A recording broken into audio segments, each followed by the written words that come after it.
अस्सलाम वालेकुम वीवर्स, अल्लाहुम्मा सल्ली अला मुहम्मद वाले मुहम्मद। तमाम पाकिस्तानी अवाम होशियार ख़बरदार। Punjab good transport association Punjab की जानिब से आज जो है एक लेटेस्ट न्यूज़ अपडेट शेयर कर दूं कि हुकूमती जुर्मानों और जुल्म के ख़िलाफ़ 8 दिसंबर 2025 से कारोबार की बंदिश का ऐलान। मेंबरान पंजाब गुड्स ट्रांसपोर्ट एसोसिएशन को इस बात की जनाब इत्तला दी जाती है कि हुकूमत पंजाब की जानिब से मोटर व्हीकल आर्डीनेंस के तहत पंजाब भर में रोड इस्तेमाल करने वाली गाड़ियों खासकर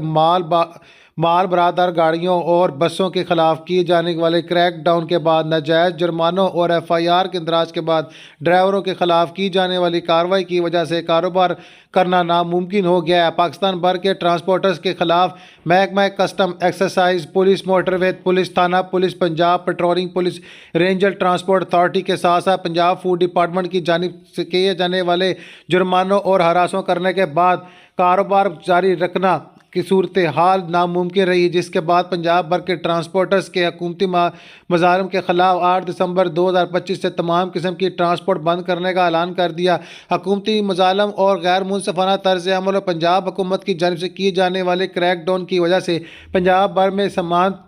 की तरसील नामुमकिन रही। इस सूरत के हाल के बाद Punjab goods transport association committee के हंगामी इजलास से मंजूरी के बाद पंजाब और मुल्क भर की गुड्स ट्रांसपोर्ट कंपनी को दी जाने वाली कॉल की हमायत करते हुए 8 दिसंबर 2025 मुल्क भर में हर किस्म की ट्रांसपोर्ट बंद करने का ऐलान करते हैं। इन हालात में कारोबार जारी रखना मुमकिन नहीं, लिहाजा हुकूमत पंजाब की जानब से किए जाने वाले जुल्म और जालमाना सिस्टम के खिलाफ एहतजाज पाकिस्तान भर गुड्स ट्रांसपोर्ट कंपनी तरसेल अब मुमकिन नहीं रही। ये सर्कल मेंबरान PGTA और गाड़ी मालकान के मफाद में जारी किया जा रहा है ताकि वो भी किसी किस्म की परेशानी का शिकार ना हो। खैर देश के मुताबिक बता दूं, चौधरी मकबूल हुसैन सदर Punjab goods transport company association Punjab और जनाब Javed Malik general secretary Punjab goods transport company की जानिब से जनाब तस्दीक शुदा नोटिफिकेशन। मजीद मालूमात के लिए दिए गए ऑफिशियल नंबर्स पर आप रब्ता भी कर सकते हैं।